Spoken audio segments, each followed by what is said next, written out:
katanungan na nalathala sa media years ago. What's happening to our country, General? Ito po yung tanong ng dating Vice President Emmanuel Pelaez nang siya mabaril somewhere in Quezon City.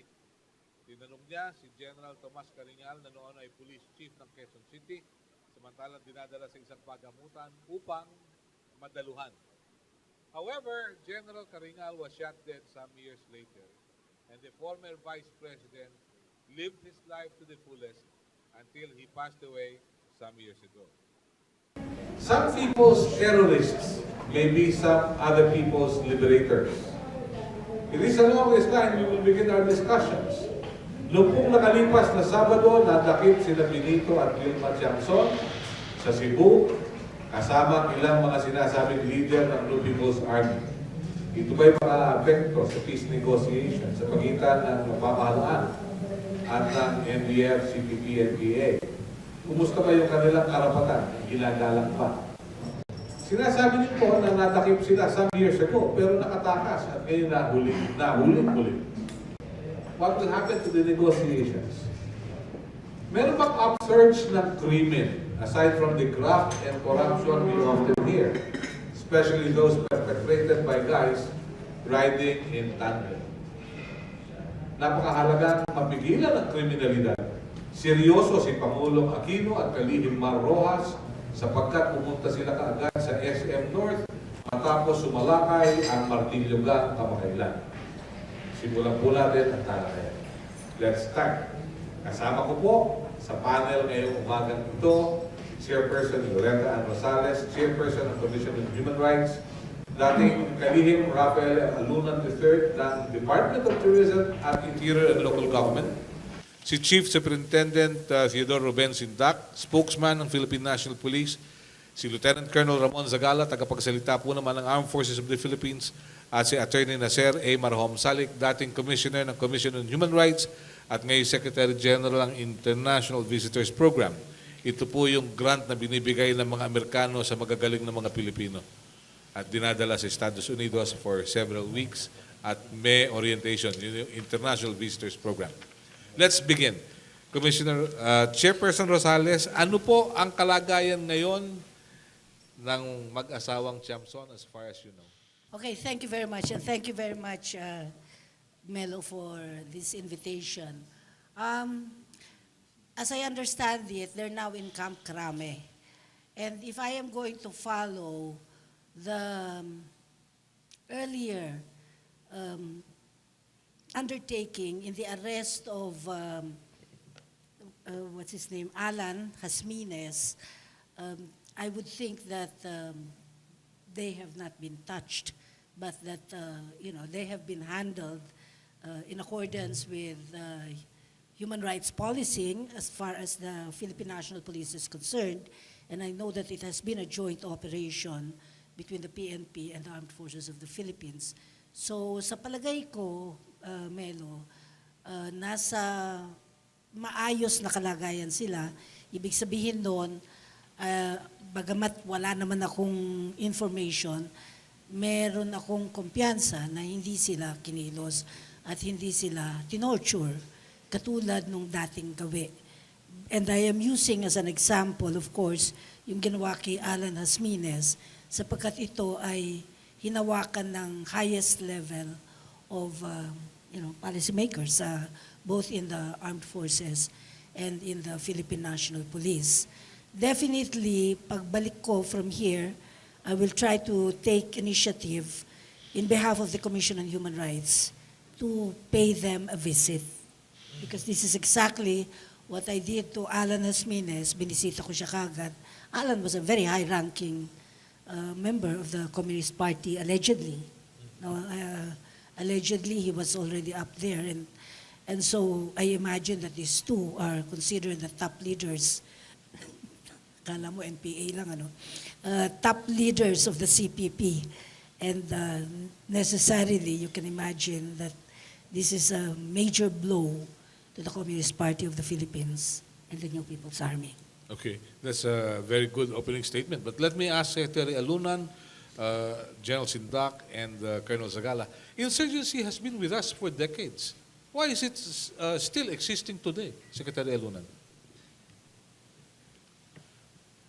It continues to exist today because I think there is a disconnect between the way the national government wants to conduct counterinsurgency and the way the local governments are participating in the effort.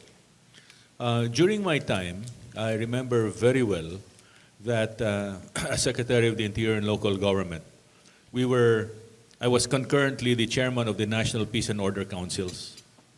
And the National Peace and Order Council was replicated at the regional and local levels, where the chairs of those local councils were the governors and the mayors. And the regional chairs were respected local government officials as well. And in those councils, it was both multi-sectoral and multi-agency. We had the AFP and the PNP there. Of course, the DOJ was there. And then we had civil society present as well. And the principles that we drilled into the National Peace and Order Council was that in the conduct of our counterinsurgency program, there were 4 stages.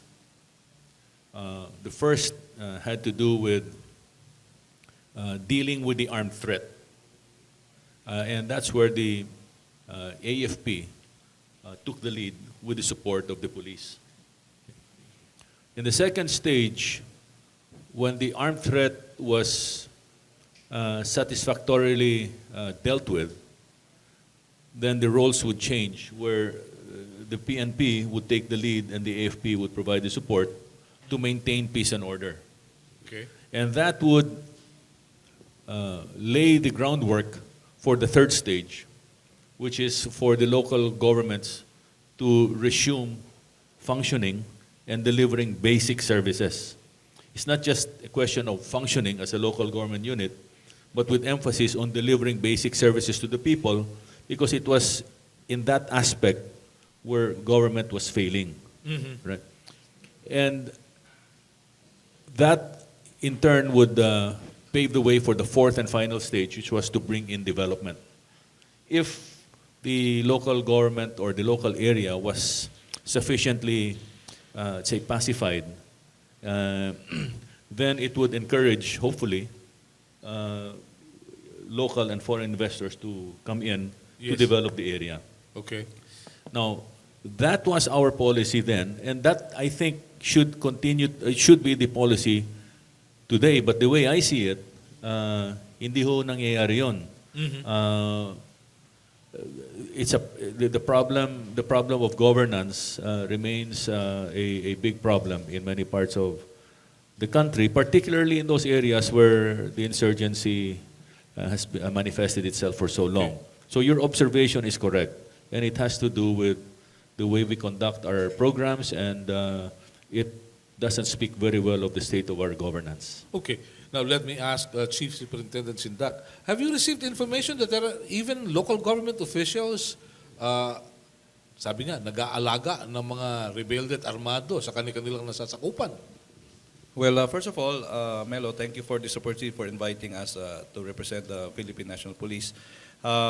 The idea here is, our basis is usually during election. So merong mga kandidato po na medyo nakikitaan po namin ng mga impormasyon na sumusuporta o nagbibigay ng mga permit to campaign, permit to win fees para lang kanilang mapagpatuloy ang kanilang makatulong sa kanilang pangangampanya o sa pagpapanalo sa kanilang eleksyon. So dito natin nakikitaan na may mga posibilidad or impormasyon na some local officials tend to support or even coddle these communist insurgents po.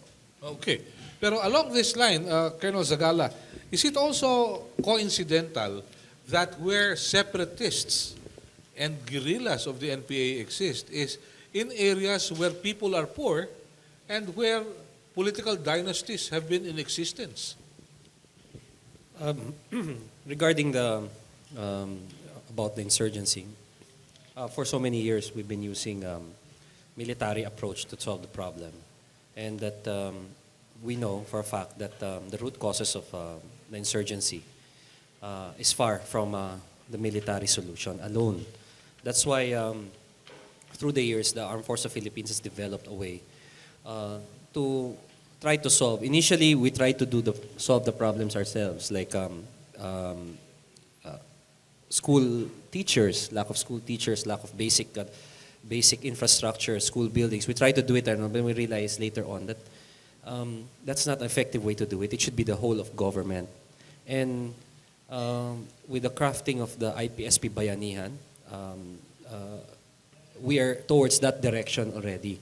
That's why our goal really is normalization. When we say normalization, we want the local government unit from the provincial to the municipal, to the city, and to the barangay level to take the lead in peace and security with the AFP in support. Right now, Melo, we have 43 provinces that have been declared normalized. It doesn't necessarily mean na wala na kami doon. We're still there. But the ones dictating already the pace of the operations against the peace and order is not the governor. I'd like to give an example. An example is Bohol. Before, there were 5 guerrilla fronts in Bohol. A total of 600 enemy combatants, okay. NPAs. 5 guerrilla fronts. Can you just imagine that? No? But now there is 0. And why is that so? Because it's the governor who led. Then the late Governor Augmentado, and now the Governor Chato is leading. So there is really a big impact when local government units lead, and we are in support. Because it's a whole of nation approach. We solve the root causes of the insurgency, and we take care of the military portion only. The other aspects, yung sinabi ni Secretary Alunan, local government na yan. Okay. Sila na nag-aano. So that's now our approach. But mind you, we have not removed our focus military operations because we believe that the threat is still there, the armed threat, specifically the New People's Army. Our last count is there 4,000, and we know that once we normalize, we will slowly see the fruits of our labor. They will slowly be defeated one by one. Napakaganda nito. Pero hindi kaya doon tayo magkakatalo sa basic services. Dahil sa nilindol, binagyo yung Bohol. Kung hindi darating yung ayuda, baka lalong dumami yung NPA. Ano kaya? How do you look at it? Well, first of all, we hope that it will not translate into that. Ano po. Pero as I would like to add as what I told earlier, based on our information from the policemen on the ground, yung insurgency of yesteryears are far different from the insurgents of today. Whereas before, very ideological based sila. And these days, napapansin na po, they have resorted to some criminal actions and plain banditry. So that is a thing to consider din po. Okay, Secretary Alunan, you'd like to add something to the discussion? Yes, in addition to what I said and to what Colonel Zagala and General SINDAC said, apart from the fact that we have this governance issue, you know, it's also a cultural problem that we face. And by that I mean there has been a great deal of injustice that has been dealt to many of our countrymen, especially the poor, who have risen up in anger, no? And that's because of our, I suppose, feudalistic shall we say, situation or culture, Yes. and which is expressed in or demonstrated in different ways. But to me, the way I would express it is when a particular group in society monopolizes all of the opportunities and resources for themselves at the expense of the many, then that feeling of injustice and deprivation results in various degrees of anger. Yes. And some will pick up a gun to express that anger. And that's why we have insurgency, right? Now, to this day, there are pockets of injustice and oppression in various parts of the country. On top of that, complicated by a lack of good governance, and that's why the insurgency has lingered. Okay. Yeah. In that sense, may I just share with you Yes, please. the experience of the longest-serving Prime Minister of Thailand, Prem Tisulanon. I recall that he was our guest speaker in 1993. Secretary De Villa, who was then my counterpart in the DND, and we invited him to speak before the senior commanders of the AFP and the PNP. I remember this was held at the PICC. And he stood up and acknowledged that he was a student of counterinsurgency, and his teachers were President Ramos and General De Villa. He said that when he was in the armed forces as chief of staff, he faced 60,000 armed rebels. And his attitude, his personal attitude was, kill them all. If I kill them all, I solve the problem. He realized very quickly that for every person he killed, 2 more stood up in his place. And he says, this is not the right way to do it. When he retired from the military service and was elevated to the position of Minister of Defense, he saw that the real problem was neglect. The government had neglected so many of its people in the countryside, and these were the ones that were reacting, and some to the point of armed rebellion. So he redirected the armed forces to deliver basic services to the people where the civilian authorities were unable to do so. Okay. When he became Prime Minister, he had all the power in the world to organize all the instruments of national power to be able to deliver good government and basic services and to make sure that justice was delivered. And he said that by the time he stepped down as Prime Minister, the 60,000 armed insurgents that he faced when he was Chief of Staff had gone down to 600 by the time he stepped down as Prime Minister. Really? Maganda yun. How would you react to that? Chairperson Rosales, please. Yeah. You were also part of the movement, right? Yeah, I'm part of the movement, so I know, both sides of the fence, exactly how it was. But during the time when we were fighting against the dictator, everybody joined the ranks of fighting the dictatorship. Kasi klaro yun eh. Klaro ng kalaban mo ang diktadura. Klaro ng kalaban mo yung anti-democratic processes. Necessarily, after the ouster of the dictator, Mr. Ferdinand Marcos, then, nag-iba na ang landscape, di ba? So there was a lot of gray area there. At dito, nagkaroon ng mga problema yung tinatawag nga na kilusan or the CPP-MPA in its ranks. And tama naman yung sinasabi ng military at saka ng PNP na maraming violations of human rights, no? Limbawa, yung permit to campaign and so on and so forth. But by and large, it is always the state that is responsible and accountable. No, dapat yun yung tinitingnan natin lagi.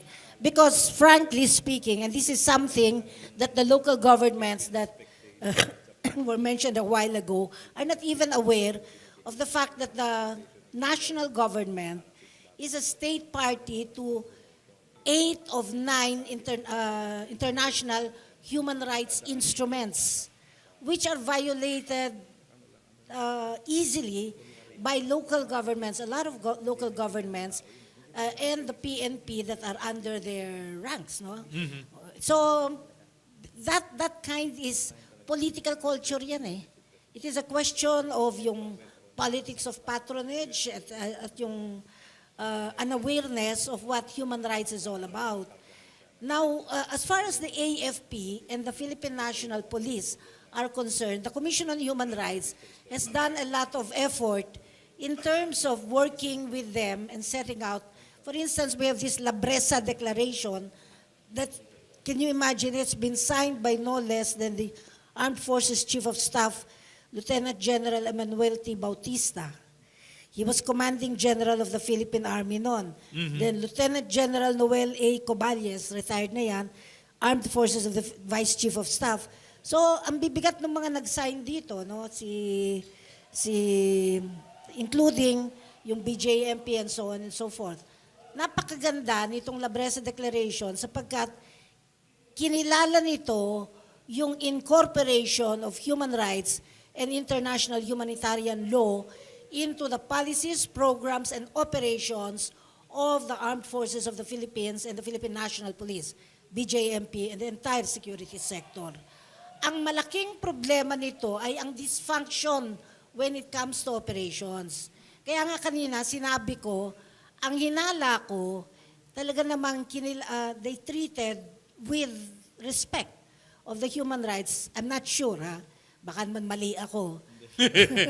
Ganun. Hindi ako nakakatiyak, ha?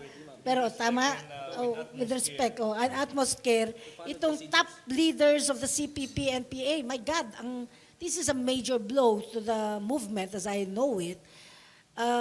But I only assume that kung ano yung ginawa nila kay Alan Asmines, who was a top-ranking leader, ganun din sana ang ginawa dito sa top-ranking leaders na ito. So pagka mataas ang pinag-uusapan, ginagalang. Pero pag bumaba na, and you must admit this, Colonel Ramon Zagala and Chief Superintendent SINDAC, di ba po? Pagka dumating na dun sa rank and file, bara-bara na. I will take into account, for instance, the incidents of Atimonan in Quezon, the incident of that secret wheel of torture that took place in Laguna, that people didn't even know it was in operation, in violation, gross violation of the anti-torture law. And while the PNP, with their lock-up cells, would send us reports, regular reports, BJMP would send us regular reports sapagkat yan ang nasa batas, 9745. They should be reporting regularly to the CHR. At ginagawa na yan. But lo and behold, merong mga lihim, no? Para silang UG, no? Underground. May mga lihim na mga detention cells by the Provincial Intelligence Branch of the Philippine National Police, na according to the higher-ups, hindi raw nila alam. Paano naman yun? Diba? Bakit hindi alam ng mga higher-ups yung nangyayari sa ibaba? Yun ang ating malaking problema. The dysfunction between policies and operations. And sa tingin ko, Melo, we can't afford to take this in stride. Hindi pwedeng business as usual. Because soldiers are being killed, civilians are being killed, innocent civilians are being killed, policemen are being killed dahil mabagal tayo. At mabagal yung ating good governance, the incorporation of human rights and IHL into good governance. Maganda tong talakayan na to. Attorney NASSER MARAHOMSALIC, have you noticed any increase or decrease in violations of human rights since you were a commissioner sa CHR nung dekada 90? Ano bang datos ang hawak niyo? Bago po before I answer the question, I wish to go back to the issue of our insurgency. Kasi medyo kakaiba po ang insurgency ng Bangsamoro.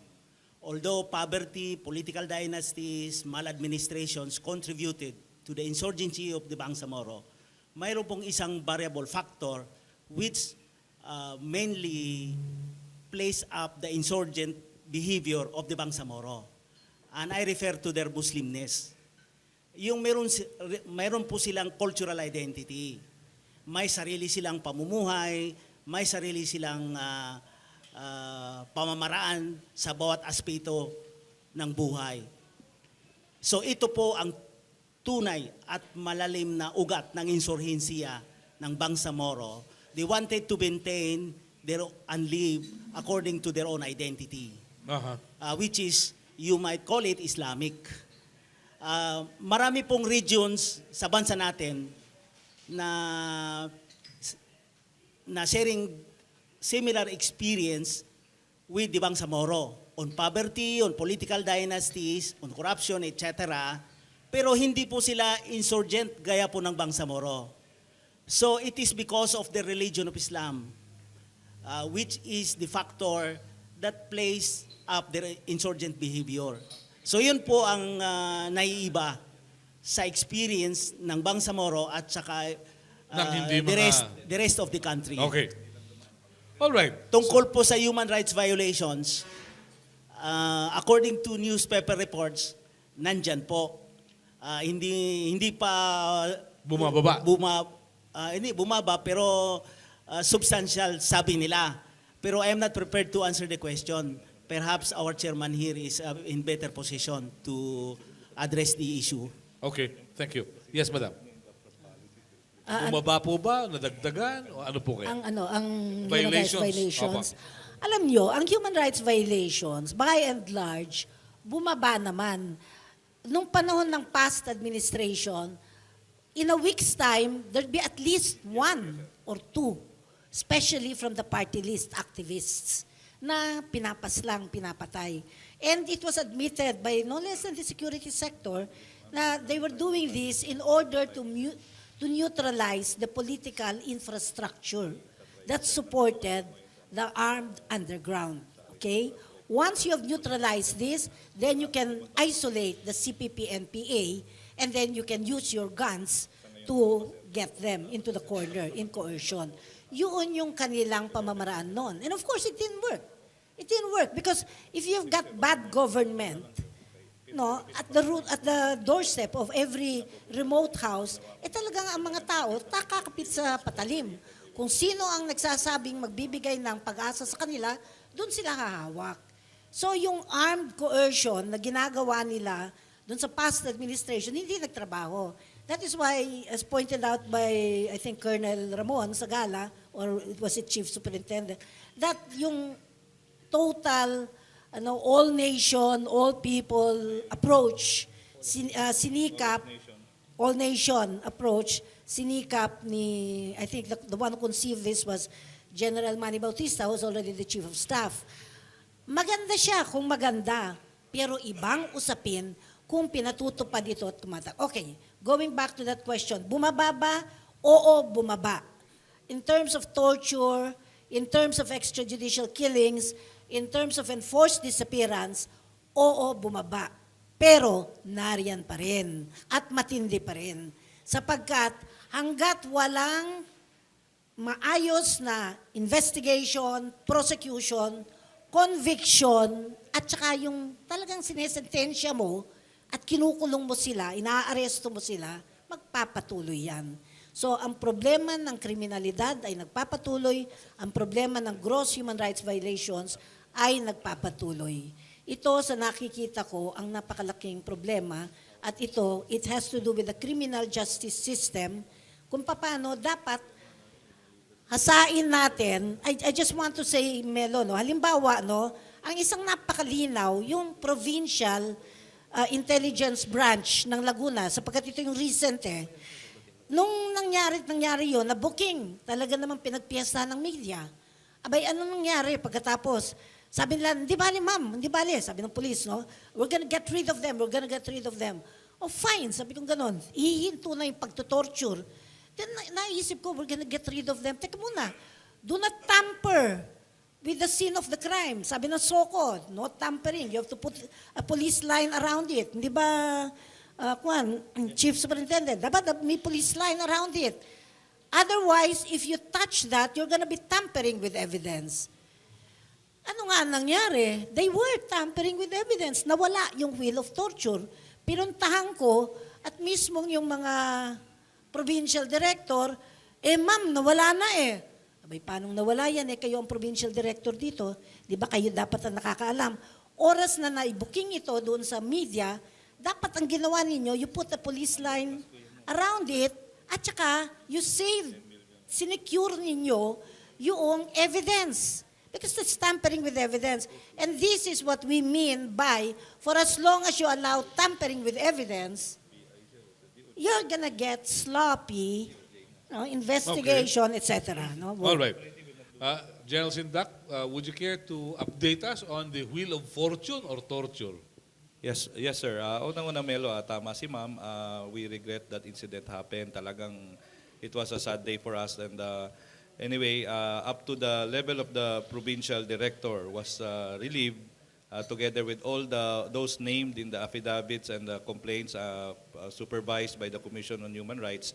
At ngayon po ay ongoing po investigasyon ng no less than the provincial director of that province at that time, his intelligence officer, and all those who are there, who were included in that list. Yung doon sa affidavit, yung mga nireklamo po. And in fact, dinagdagan pa ngayon all the names that were inputted to us by the Human Rights Commission ay idinagdag pa at hinabol doon sa complaint sheet at they're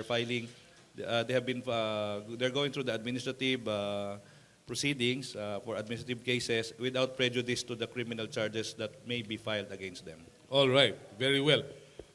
There's one more issue na pag-uusapan din dito sa ating tapatan sa Aristocrat. Mamaya natin i-reserve yung tanong ngayon, pero it has something to do with potential pitfalls of the agreement between the government of the Republic of the Philippines and the MILF. We will reserve that a bit later. We'll open the floor to our friends from the media for your questions. Please identify yourself and go ahead with the question. If it deserves a follow-up, please go ahead with the follow-up. Please, let's start the ball rolling. Yes, please. Pakitlapit lang po sa mikropono. Opo, Villanueva. Sige po. WSS. Tatanong lang ako dito sa ating mga bisita. Kanino po? Colonel Sindak. General Sindak. Si Colonel Zagala. Sagala. Opo. Sino ba talaga ang chairman ng CPP? Si Benny Chamson o si Joe Masison? Kung si Benny, bakit ang kinakausap ng gobyerno ay mga taong identified kay Joma? Nung una si Saturo Campo, pagkatapos si Antonio Sumel, at ngayon si Louie Halandoni. Now, may tatlong mag-asawa na kung tawagin pulit buro in at saka pulit buro out. Yung pulit buro in, sila ano yun? Sila, yung nandito kayo, yung nahuli. Yung mga Chamson. Ang pulit buro out, sila Louie Halandoni, may kasama, isang pare at saka isang madre. Si Connie Ledesma isa. Ngayon, mayroon pa isa. Si Joma at saka si Juliet de Lima. Ano pa ba? Para matapos na kagad ako. Sige po. O yun lang. Yun lang, okay. Talaga ang chairman. Sino ba talaga? Meron po kasi tayong in-country and out of the country. No? The in-country, the acting chairman is Benito Chamson. Ang out of country at chairman emeritus is si Jose Maria Sison. Okay, so maliwanag na po. Next question from the media. Yes, please. Beverly po, TV5. Yes, Beverly. Sige Sir, po. do you think this increases the chance, them going back to the negotiating table that they have abandoned before? And if that were to happen, ano po yung recommendations? Yes, Chairperson. Definitely. But right now, the government is on a high moral ground, no? Is on a definite advantage. If you will just understand that recently, there was always this talk about, no, we don't want to go to the negotiating table. Because there was a stalemate. Because the agenda that was earlier proposed by Jose Maria Sison, the 6-point agenda, was transformed into 11-point agenda by Halandoni. Diba? There was confusion within the ranks, so they didn't want to negotiate. But now, I would think that they would be forced to good at this stage of the game. And it is when you are on an advantage, I think, that the government should be more magnanimous, more circumspect, with, largeness of mind to guide the government in this effort. Because now is a very good chance to go into peace talks, but should have, as pointed out by Ging Deles, should have a definite framework with a time span. No? Hindi pwedeng indefinite yan. Dapat may hangganan ito. And in this case, from the point of view of the Commission on Human Rights, we are integral to this because even with Bangsamoro governance that was being proposed, we already have the Regional Human Rights Commission with whom we work closely to ensure that there's human rights in the peace process of the Bangsamoro. So in this case, we would like to assert the human rights that should be respected, which means to say no to landmines, which has actually caused, the gross violations against civilians, soldiers, police, even including mga Red Cross people, because they have committed, they engage in landmines indiscriminately.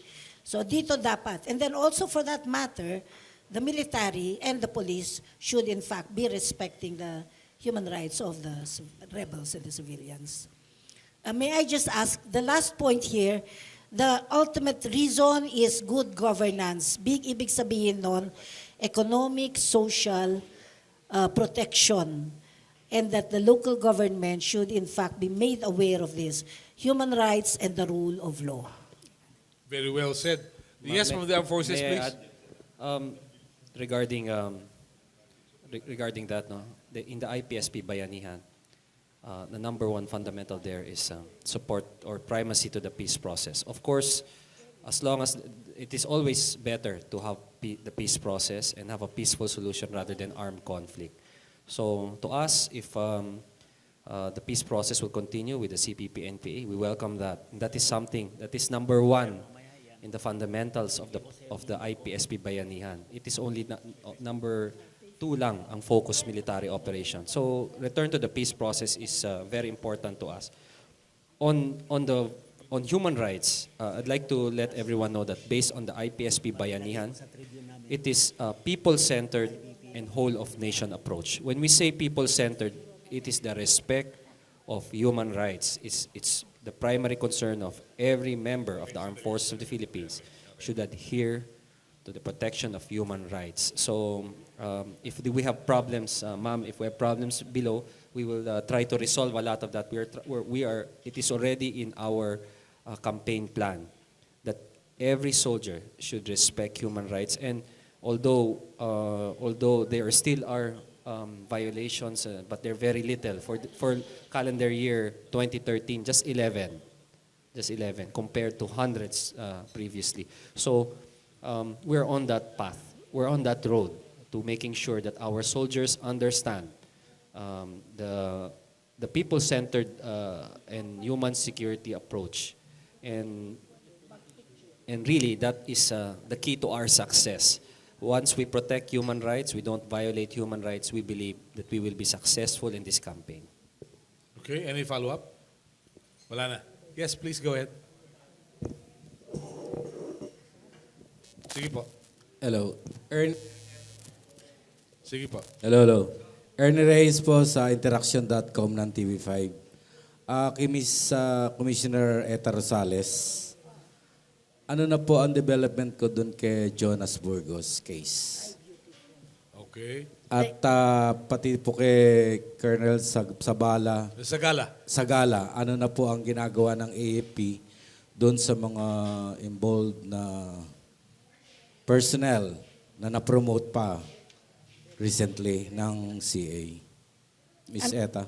Yeah, I'm glad you asked that question because that I told Melo that we have to talk about that. Recently, the Supreme Court came out with a resolution, and for the nth time, the Supreme Court instructed the Philippine National Police and the Armed Forces of the Philippines to please cooperate with the Commission on Human Rights, the National Bureau of Investigation, and the Department of Justice. Because the Supreme Court had actually instructed the Commission on Human Rights to be its official investigating arm. Wala yan sa aming mandate, ha? Pero yun ang utos sa amin ng Korte Suprema, kaya sumunod kami. Ngayon, bakit inutos sa amin ito? Evidently, they were not happy with earlier investigation of the Philippine National Police, when the Philippine National Police came out with a position that the cause of the abduction of Jonas Burgos was made by CPP-NPA personnel. At sila mismo ang gumawa nito. So when they came out with this, I guess the Supreme Court saw that it was flawed, and so that was when they decided to get us, the CHR. And from there, we were able to come up with our own position where we were able to cite, what's his name, Harry Balyaga, who was once a lieutenant.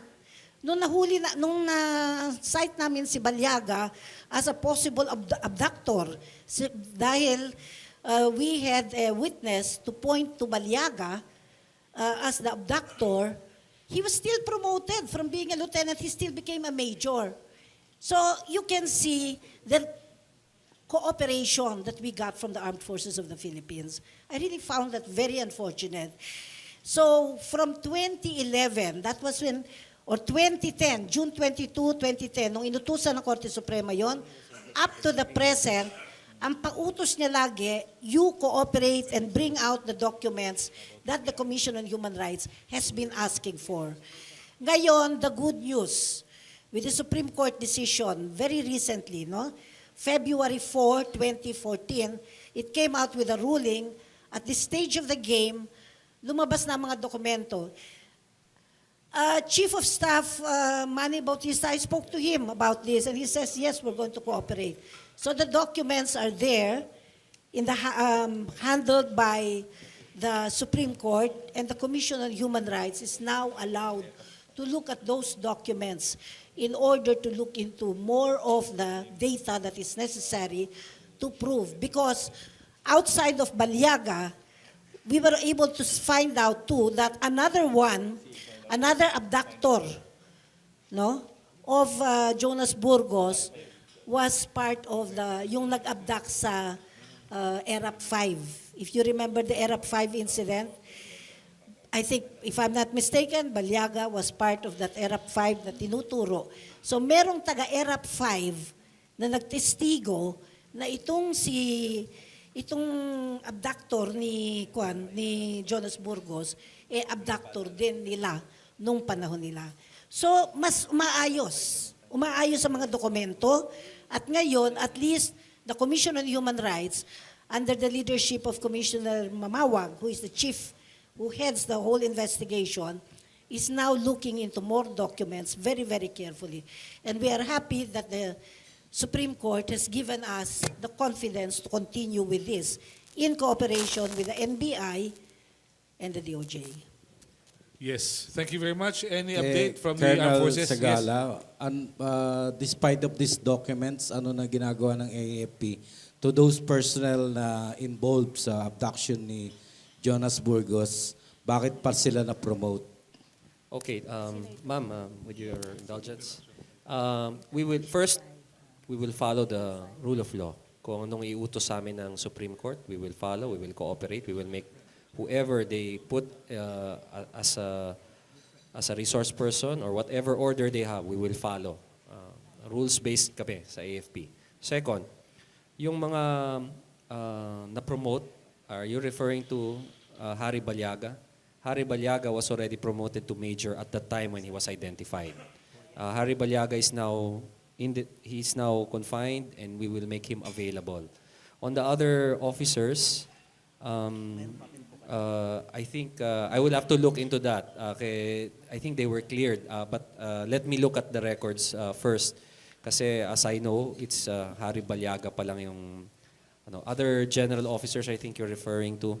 I have to look into that, but I know they were already cleared. That's why they were promoted. I believe that the Commission of Appointments should look. They should know better than me, ma'am. I think we should look into that. But however, kay Harry Balyaga, we make him available to the process. And also the AFP, we will follow. We will follow the Supreme Court. We will follow the rule of law. As the CHR, last na lang. As CHR said, you were ordered by the Supreme Court to cooperate. So ano na po yung update dun sa cooperation na ginagawa ninyo? Sabi nyo kanina, makipag-cooperate kayo under the rule of law. So you were ordered by the Supreme Court to cooperate. Ano na po yung ginagawa nyo with that cooperation? That's in the hands of the Judge Advocate General's office, and they're the ones currently coordinating with the Supreme Court. Whatever they will ask, we will do it. As of now, we are still in that coordinating phase, but we will follow. Okay, sandali lang, Jerry, no? Para kay Chief Superintendent SINDAC, siguro to assure our audience, I know you're leaving because there's an event at Camp Crame at 11 o'clock. Maybe you'll take the trains para mas mabilis. Pero ano na po, hanggang saan na nakarating ang Philippine National Police in getting rid of loose firearms and private armed groups in the country na pinagmumulan ng mga krimen? Well, ito nga patuloy ang kampanya namin sa Philippine National Police po na talagang ubusin na yung loose firearms, lalo na with the advent of a new law, Republic Act 10591.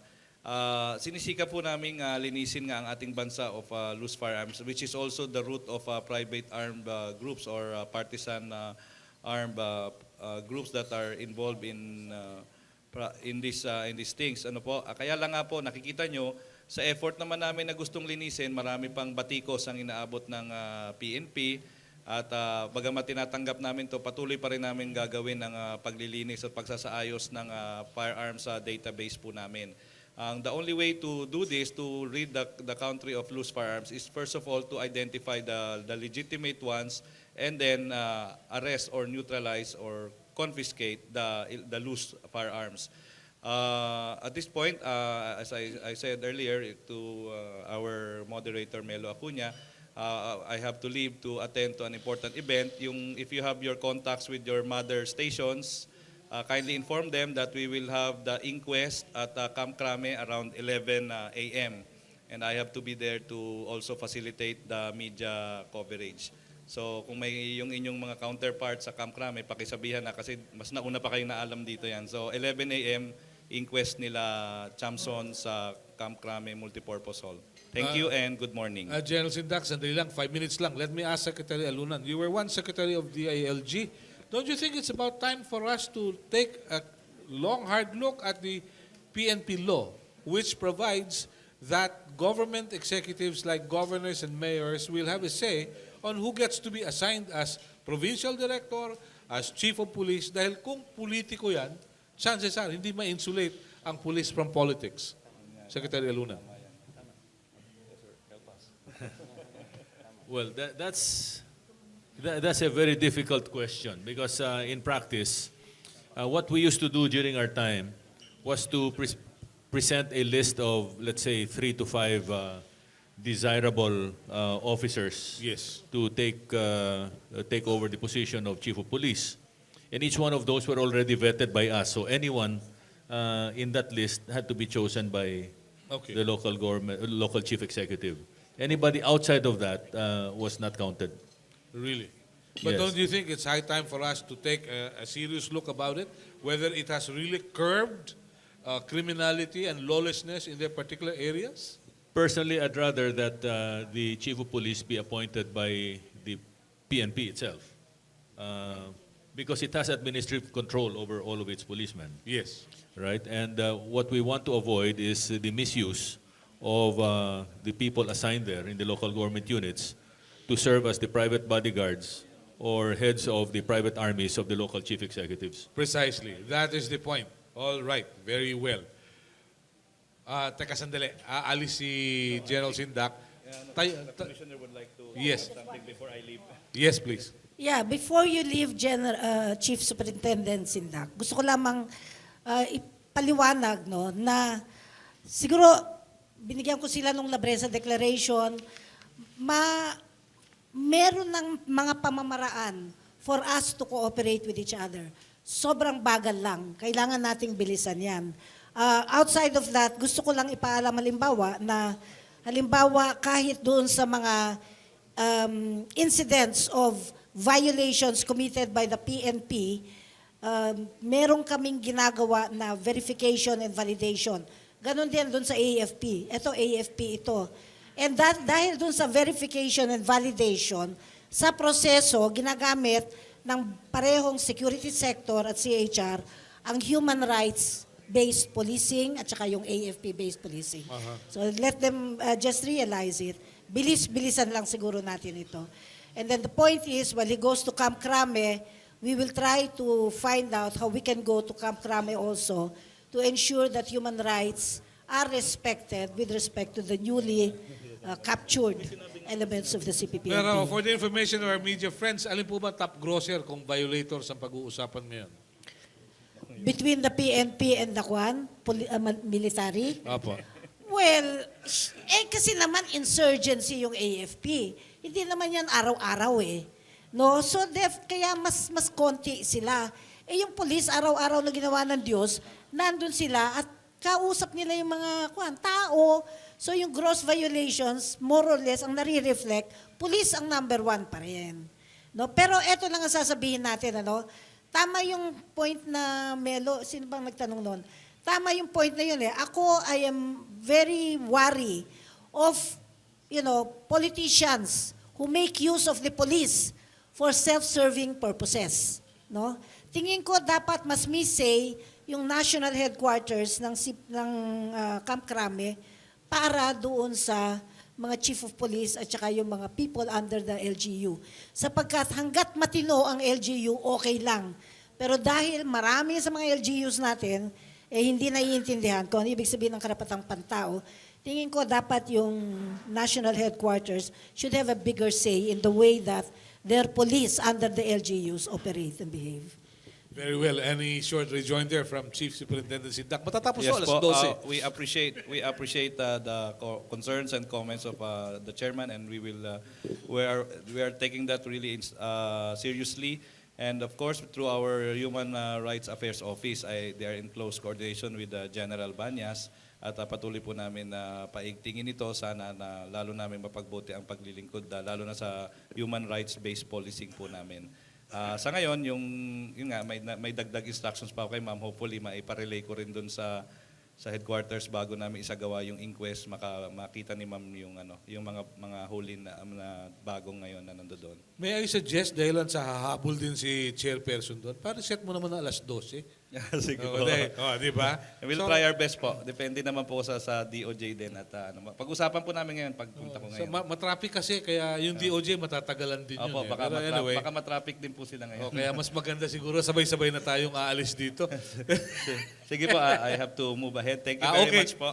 Jerry, go ahead. Magandang umaga po sa inyong lahat. Ito pong tanong ay para kay Chairman ATTY Rosales. Madam, for you, the question. Ito pong tanong ay para kay Chairman ATTY Rosales ng GHR. Background po konti.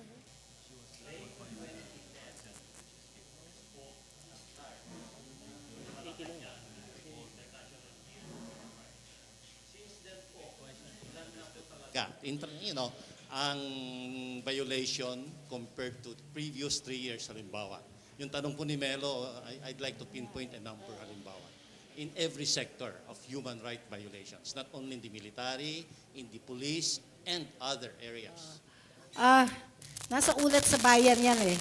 I don't have that with me right now. But Lorraine, andito yung staff ko eh.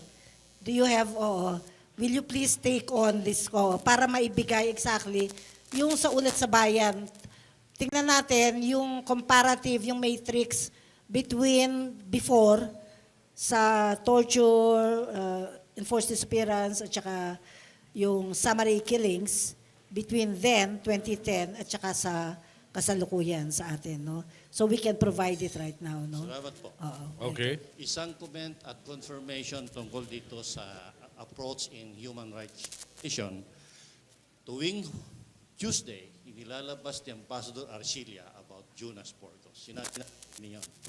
Okay. At any rate, tungkol po rito, nung tinayo yung Human Rights Office ng AFP na pinangunahan ni General Tutaan, mukhang may mga nangyayari na po. Ngayon po, pinalitan siya ni Colonel Paraino and then may change over sa 31.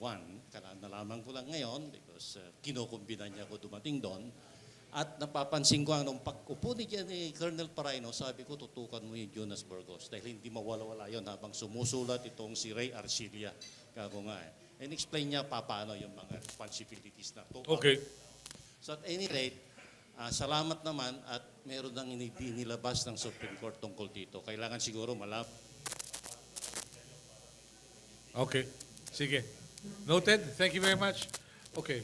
Let me ask Secretary Alunan at si Attorney NASSER MARAHOMSALIC, who comes from the Integrated Bar of the Philippines, what potential pitfalls do you see as far as the agreement between the government and the Moro Islamic Liberation Front? Secretary Alunan. Oh, si NASSER muna. NASSER. It's a good question. Alam po ninyo, the Bangsamoro question is a 500-year-old problem. And ngayon lang po natin tutuldukan sa pamamagitan ng passage of the Bangsamoro Basic Law. So, during all this time, marami na pong mga nangyayari. And so, it is assumed that there will be problems. And the greatest problem will be coming from detractors who might, with their militant sectors, put up obstacle to the implementation of the Bangsamoro Basic Law. But this will be addressed kasi if the Basic Law is a palatable food, sino ba ang ayaw makikain dyan? So, it all boils down to the Bangsamoro Basic Law. Kung maganda po yan, kung it squarely addresses the problems of the Bangsamoro, sa tingin ko, kung may obstacles man, will be overwhelmed in the implementation of the Bangsamoro Basic Law. Okay. So, Secretary Alunan, from your side, how do you look at the prospects na magkaroon ng problema yung agreement? Well, there are a number of areas where it could run aground. Number one, there could be dissent from within the ranks of the Bangsamoro on the issue of inclusivity. There's always been this recurring complaint that not everybody was properly consulted, and that a number of times consultations took place as a matter of fait accompli. That's one. Another has to do with as to whether the Bangsamoro Agreement will pass constitutional muster, and that is a subject that will probably be discussed in the halls of Congress, both at the level of the Senate and the lower house. And if the issues raised there by opponents of the Bangsamoro Agreement are so heated, it might be elevated to the level of the Supreme Court. And then there's the issue of whether the consent, the people's consent to the Bangsamoro Agreement would be limited to the people in the area, or whether this will require a national referendum. That's another issue that has to be resolved. So, marami pang dadaanan ng Bangsamoro Agreement. Okay. Colonel Zagala, isang bagay. Anong pananaw ninyo rito? Dahilan sa may mga armado eh. Paano? How would you deal with the MNLF in case they say no to this agreement? Melo, no, we are confident and we're full support of the peace process. I think we're close there. I think it's too early to assume that they will not agree. I believe that they're in agreement with our government, and it will run smoothly. I think hintayin muna po natin na before we say those things, especially yung hindi pa na dumadating. So as far as the Armed Forces of the Philippines is concerned, we fully support the peace process, the peace initiative, and here we are almost there. So it will put closure to decades long of conflict. And as soldiers, the last thing we want also as your soldiers is to fight. If we can solve things peacefully, that is better than fighting. All right, thank you. I just want to emphasize this. Among all other agreements, including the comprehensive final peace agreement in 1996, the framework agreement on the Bangsamoro is the best deal for the Bangsamoro.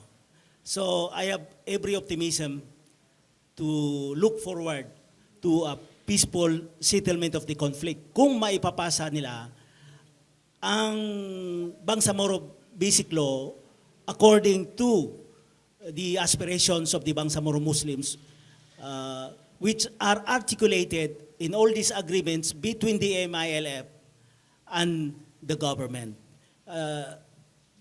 It cannot be better than that because we are under a unitary system of government.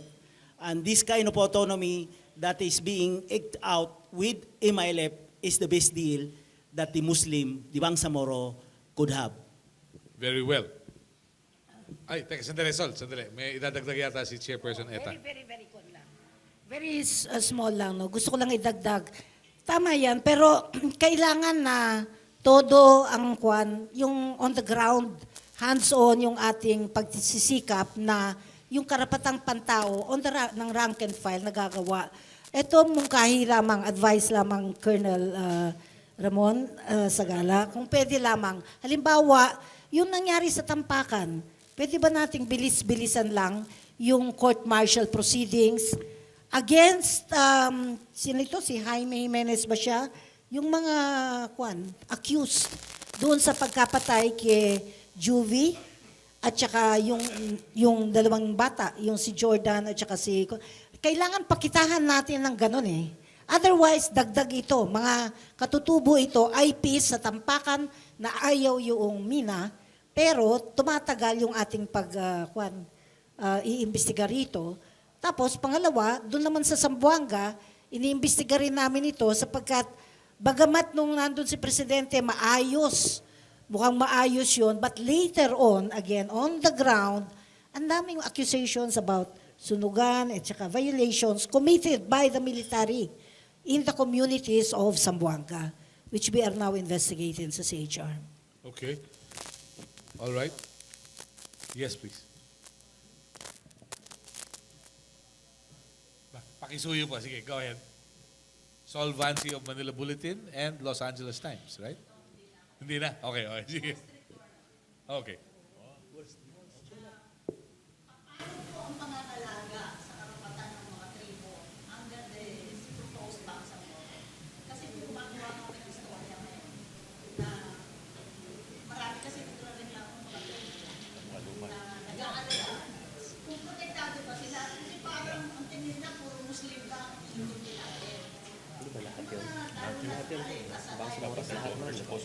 Supposed to be lahat. They include Christians.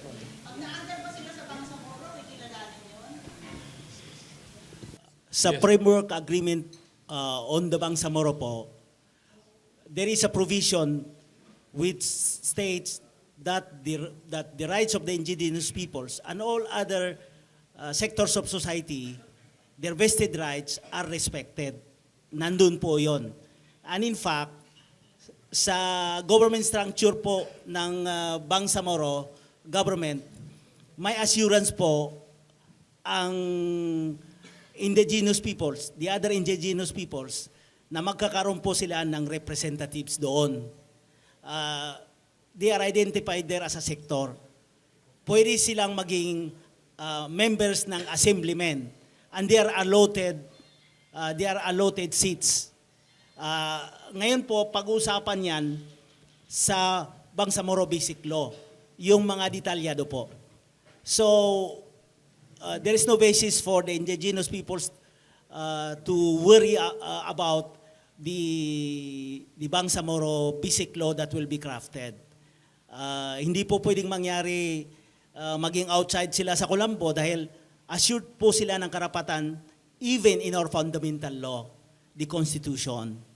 So, hindi lang po ang beneficiaries ng Bangsamoro Authority, yung Bangsamoro themselves, but including the indigenous peoples.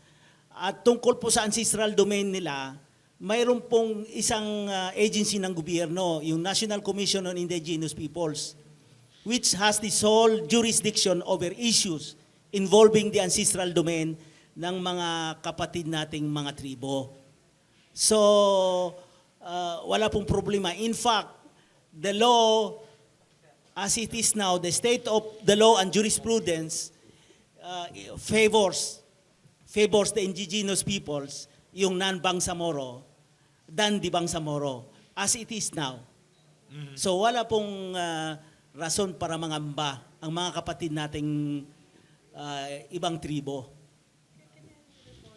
Yes, please. Kasi tingin ko may rason para mangamba. Ha? I mean, hindi ayos yung sinasabi mo na meron tayong IPRA law at may NCIP. Pero paano ba pinatutupad ito? Kaya ang mungkahi ko lang siguro, dagdag dun sa sinabi ni NASSER, na bagamat nandiyan na yung batas, andyan yung NCIP, hindi sapat yan. Mismo ngayon, habang ginagawa yung basic law, dapat andyan na rin yung interes ng ating mga katutubo na nare-reflect dun sa proseso mismo. Because it's not as easy to say that, well, the law is there, the NCIP is there, and everything will be fine, because it's not. It's not. The problems are still there. Di mo yung mga, I just mentioned yung namamatay na mga katutubo, ito yung mga blaans sa Tampakan, sa South Cotabato, and the IPs are very vulnerable and they are targets because ang nangyari diyan, CPP-NPA, nire-recruit sila, military, nire-recruit sila, so they are caught in the crossfire. So my suggestion is that human rights of everybody pantay-pantay, dapat pinoproseso na, even with the, including the IPs. Yes, NASSER. Sa ano po, sa transitory authority, na bumabalangkas po ng Bangsamoro Biciclo, mayroon pong 2 representatives po doon ang IPs. Kasi sa projected areas of autonomy, kunti lang po yung mga areas doon ng mga tribong non-Bangsamoro. Kunti lang po, I want 2, 3, and yung numero nila, maliit po. But even then, they have representatives in the Transitory Commission which is drafting the Bangsamoro Basic Law for submission to the President and from the President to Congress. So, all the structures to protect the rights of the indigenous are there. Pero kailangan po maging militante rin ang sectors ng non-Bangsamoro indigenous peoples to advance and protect their human rights. Well said. Yes, please go ahead.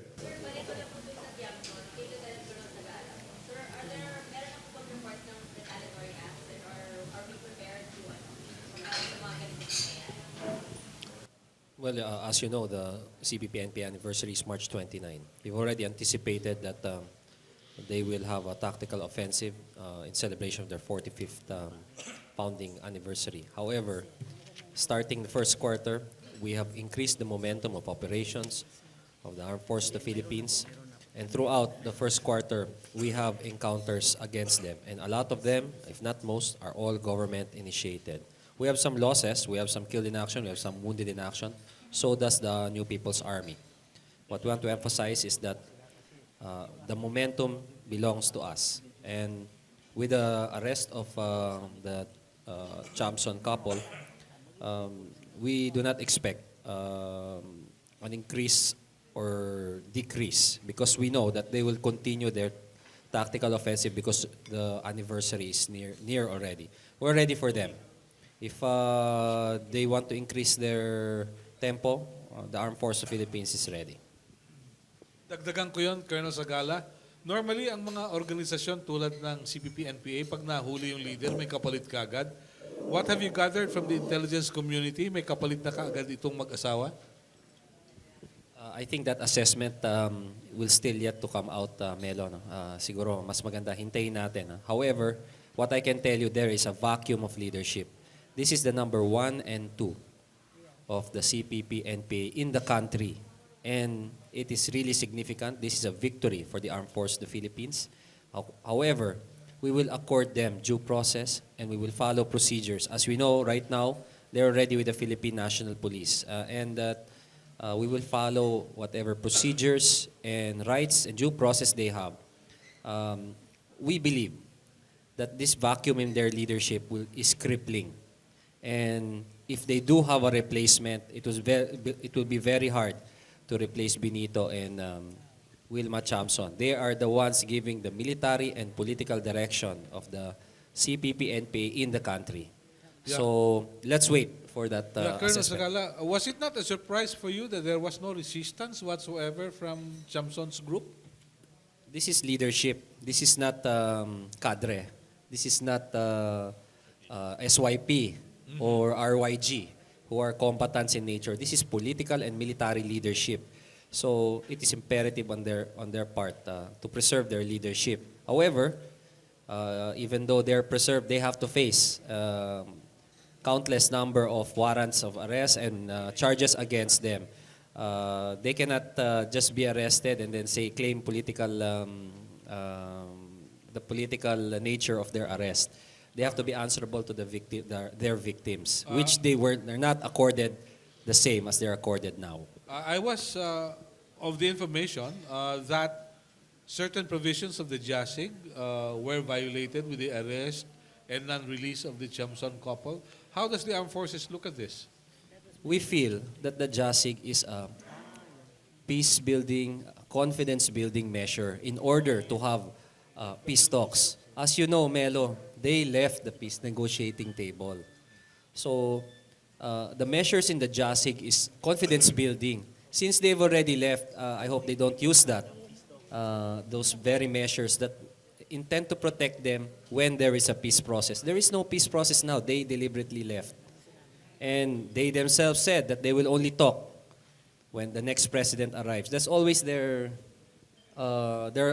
statements. Okay. We believe, it's written, it was already written in the IPSP Bayanihan, written in our campaign plan, that we will give primacy to the peace process. I don't know about them. Okay. Chair, would you care to react? Yeah, this thing about the JASIG, I think that, correct, technically, there was a breakdown of the peace talks because of the, accordingly, the initiative of the NDF not to want to negotiate further because the government insisted on the 6-point agenda, I think, that was being first initiated by Jose Maria Sison's group. Now, when there was this breakdown, necessarily, hindi nag-ooperate yung sinasabi nilang JASIG, no? Tapos, pangalawa, ang tingin ko, sila na yun eh. Are the Tiamsons consultants of the CPP, of the peace talks?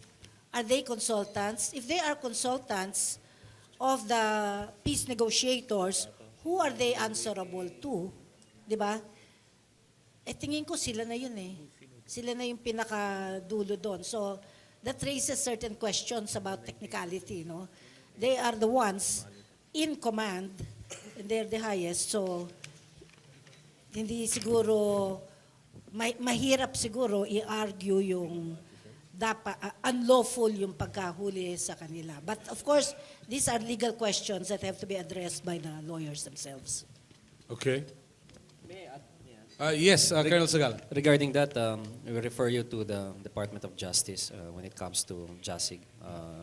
They're more in tune in answering that. Yes, please. Kay Commissioner o Chairman Rosales. Kiniklaim mo nung purely anti-Noynoy critics. Anti-Noynoy. Kiniklaim mo nung purely anti-Noynoy critics na ang gobyerno niya ay napapaligiran ng mga komunista. Pangunahin si ano pangalan nun? Si Ronald Llamas. At kasama yata kayo nun. In fact, tinututulan ng appointment ninyo sa CHR ng isa Turukan po, hindi ba? Gayon din yung Putebo na taga-NAPSI. National Anti-Poverty Commission dahil napunta rin ng Netherlands. Ngayon, ano pa ba? Sino pa ba? Oh, sige po. Si Warden Bello. Okay. Maging si dating Chief Justice Corona, during the impeachment trial, pinakadiindi niya ng gobyerno ni Noynoy ay napapanigiran ng mga kilalang komunista.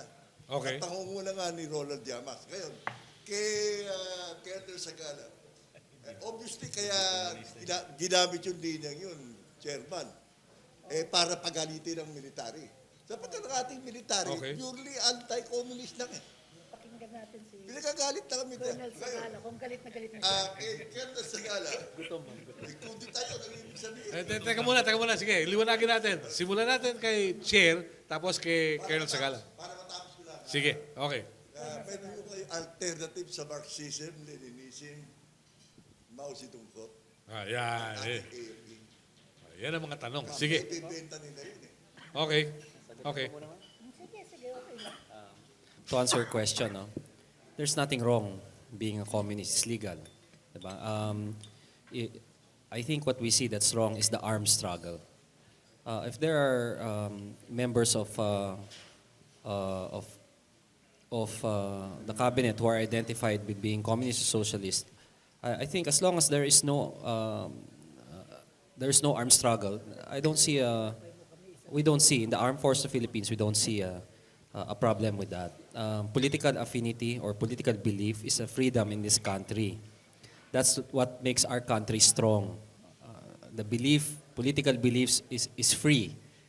What is wrong is the armed struggle. We believe in the armed force of the Philippines that any political or ideological pursuit of any organization is a freedom that they have. However, in the case of the CPP-NPA, they have dovetailed it with, they've put it together with the armed struggle. So, ang kalaban namin dito is the armed struggle. Now, if you have a political agenda, you have a political belief, this is a free country. You may express and do so. You may protest against government if you wish, but do not use the arms. What is illegal here is using arms or violence. I think if you want to rally, you want to go against government speaking out loud, there's nothing wrong with that. Okay. But if you go against government, organize as a new people's army, there we have a problem. Pero how would you deal with farmers by day, guerrillas by night? Melo, okay. That's why it is very important that we have the whole of nation approach. We don't know what is the motivation of that farmer. Maybe he has some issues, legitimate issues, that is being exploited by the armed group. So what's important is we have the whole of nation approach wherein the local government units will address the very problem that this farmer, you were saying, farmers by day, guerrillas by night. And we must enlighten them that the solution to any problem is never through violence, never through armed struggle. Ang dami nating problema, Melo, no? That is connected with insurgency. But definitely, let's find the peaceful solution. Hindi ko naman sinasabi there's no problems. There is. However, let's find the peaceful solution, not armed struggle. Very well. Chairperson Rosales, how would you react to that? Meron pa bang mga ganun ngayon na farmers by day, guerrillas by night? I suppose so. Those are the realities of the game, no? I mean, wherever you go, if there's a lot of discontent, they're farmers by the day, but since the farmers are so marginalized, they are the ones that are vulnerable to taking on alternative offers, no, proposals to change their life. Kung walang pag-asa, ang nakikita nila dito sa gobyerno, talagang kakapit yan sa patalim. So yung farmers by day, guerrillas at night, are reflections of these people who are desperate and who do not see government at their doorstep. So the solution, correctly, has to do with government. Governance pa rin yan kahit anong sabihin mo. Governance at the doorstep of every remote barrio so that people see the irrelevance of taking on armed struggle. The whole point, I just want to say something. Rafi and I were laughing kanina because, he knows Ronald Llamas, and I too know Ronald Llamas, and I don't know if the CPP would like to accept Ronald Llamas into their ranks. And I don't know if Ronald Llamas would even apply to be a member of the CPP. They are at loggerheads with each other. Yun lang yun. Maliwanag. Well, wala lang tanong from the media in closing. Let's look forward. Colonel Zagala. Yes, sir. Ano pong nakikita ninyong larawan ng Pilipinas mula ngayon hanggang June 30, 2016? Bababa ang insurgency? Maghahari ba ang kapayapaan? Hindi ko po hinihingi yung inyong Madam Auring tendencies, pero how do you look at it? Are you optimistic? Something good will happen to the country? Definitely po. We have to be optimistic. We have to stay positive, especially this is our country. We have no other country. And as servants of the people, we want to go to that direction that we will have peace finally. Let's not fight each other. It's important that we come together. We have other problems facing us, believe me. And as a people, we must unite in order to overcome our problems externally. So, to us, in the Armed Forces of the Philippines, we're doing our best na bilisan ang normalization. We believe na normalization is the key. We have to get on board the local government units. So far, we have 43 provinces already normalized of the 79. Of the 43, 16 were done this year. So we still have a long road to trek. And once we have this normalization, by 2016, hopefully, we have minimized and put significantly hopefully find already the solution on the root causes of the insurgency. Okay, we're winding up. Attorney Nasser, how do you look at the situation from now until 2016? Well, optimistic po ako. Very, very optimistic na magkaroon ng peace sa Mindanao at sa buong Pilipinas, hopefully. And the passage of the Bangsamoro Basic Law, according to the aspirations of the Bangsamoro and the agreements forged between the MILF and the government, will be the greatest legacy of the presidency of Pinoy. Better than any of the achievements of this government. Maraming salamat po. Okay, pahabol nga pala, may nag-text dito. Nandito rin lang daw si Chairperson ATTY Rosales at si Colonel Zagala. Colonel Zagala, from the Armed Forces po, pahabol lang, no? Ano na nangyari kay Cadet Kudya? What's the latest? Alam ko, binabantayan din ng mga kapatid natin sa media yun. Cadet Kudya, there is now a special investigation board that was created by the Chief of Staff under Major General Crisologo Naive, and that they will relook into the requests of the Kudya family. We will soon find the result. Hopefully, they will come out with the result soon, and we will make public what the result they will. We want you to know that we understand the sympathy to Cadet Kudya. However, our institutions of the honor code, the honor system comes first. Rest assured that that result will come out soon. Okay. Chairperson Rosales, please. I understand the Kudyas went to CHR. Yeah, we're investigating. Sabi nga ni Teddy Boy, how could you? Doing Sabi, 45 minutes late daw si Presidente. 2 minutes late. Nakuha ko ito sa ANC. 2 minutes late daw si Kudya. Tapos 45 minutes late si Presidente. Pagkatapos, pinayagan nilang the graduation went on. Tapos wala si Kudya. So sabi ni Teddy Boy, how could you? do that, no? All right. But anyway, the point is, we are investigating, and frankly, in the same way that the AFP talks about, we need to transform.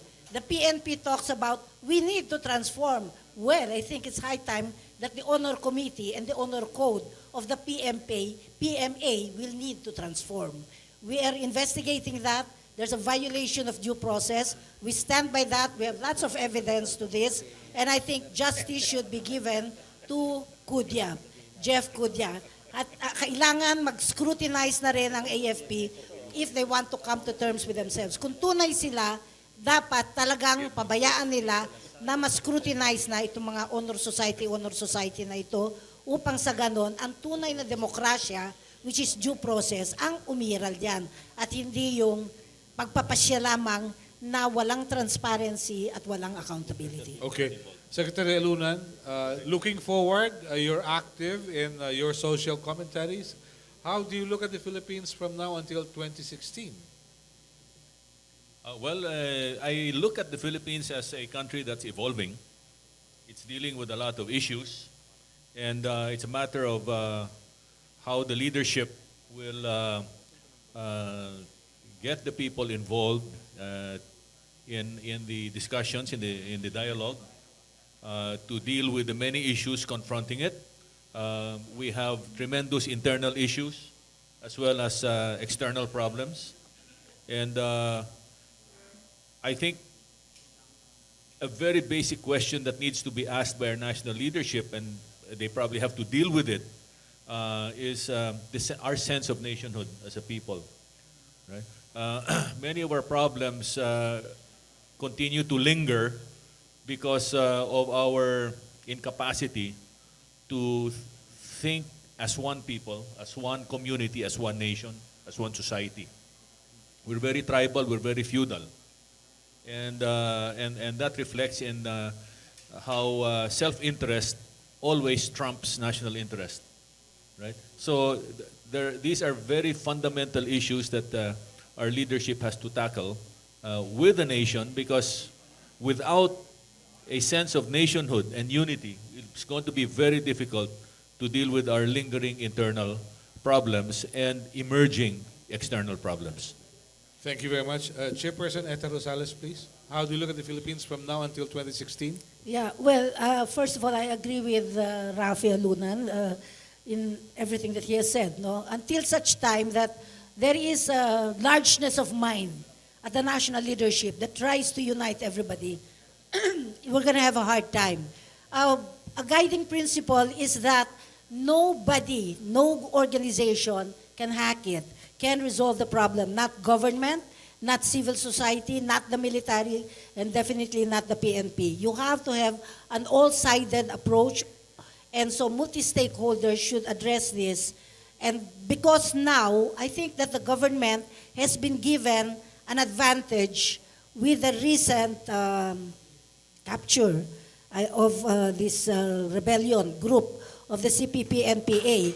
I hope that they do their best to be much more circumspect and use a human rights-based approach in the way of dealing with the peace talks and in the way of dealing with governance. Human rights-based approach and IHL to good governance, whether at the national level or the local level, is a viable solution to bringing about a much more humane and just society. Last point lamang, elections are coming in 2016. Sana hindi na tayo, ang daming lumalabas tungkol sa corruption and so on and so forth. Sana ang pagboboto natin at ang paglalabi natin sa eleksyon nakaangkla sa programa at hindi sa mga personalidad na may pera at may kapangyarihan. It is high time that we start changing ourselves and our society. Yun lang po. Thank you very much. I'd like to thank our friends from the media who took time out to be with us. Napakaganda po ng talakayan. We will assure you of more intelligent discussions in the near future. However, to our media friends, pakipirmahan lang po yung ating attendance sheet because effective next week, we will issue invitations to media practitioners. This will be for, well, strictly by invitation na tayo. We will try to do away with some unsavory incidents over the past. So by invitation tayo, no invitation, we will not allow you to come in. Number two, if you have questions, please come on time so that we will not have a repeat of questions during the discussions. So with that, I'd like to thank... Yes, Secretary. May pahabol lang. Please. Announcement to the media. Sige po. On April 2, we will be holding a forum entitled Understanding 21st Century China. And this will be held at AIM from 8:30 to 11:30 a.m. We will have 3 speakers. Professor Marvin Samuels, who works out of Beijing University, is on loan from Syracuse University. The second is Liping Zheng. He is a alumnus of Harvard Kennedy School of Government. He was a former mayor of a city in Guangdong and a former member of the People's Congress. He is now working at the ADB as an economist. ADB, ADB, Asian Development Bank, occupying the South Asia desk. And the third is Mr. Chito Santoromana. The assignment of the 3 are as follows. Professor Samuels will talk about the geopolitics of China and internal politics. Liping Zheng will talk about China's economy and demographics, while Chito Santoromana will explore for us ways and means of maintaining or sustaining our bridges of understanding with the people of China. So we will be exploring people-to-people relations there. And this is a forum that is being put together by a number of organizations, Asian Institute of Management, the former senior government officials, or FSGO, Harvard Kennedy School of Government, the Management Association of the Philippines, Asia Society, and the Employers Confederation of the Philippines, or ECOP. So you're invited. I am the organizer. So please feel free to go there and listen to this very, very important, the important messages of our 3 speakers. And the invitation is extended to our luminaries here at the table. Thank you very much. April 2, Asian Institute of Management from 9 o'clock until about 11. All right? So with that, we bring to a close our edition of Tapatan sa Aristocrat. Maraming salamat. Please feel free to ask our guests, and may we request, as a matter of protocol, pagkatapos nyo ma-ambush yung ating mga panauhin, allow them to leave while we stay behind. Okay? Salamat po. Magandang umaga.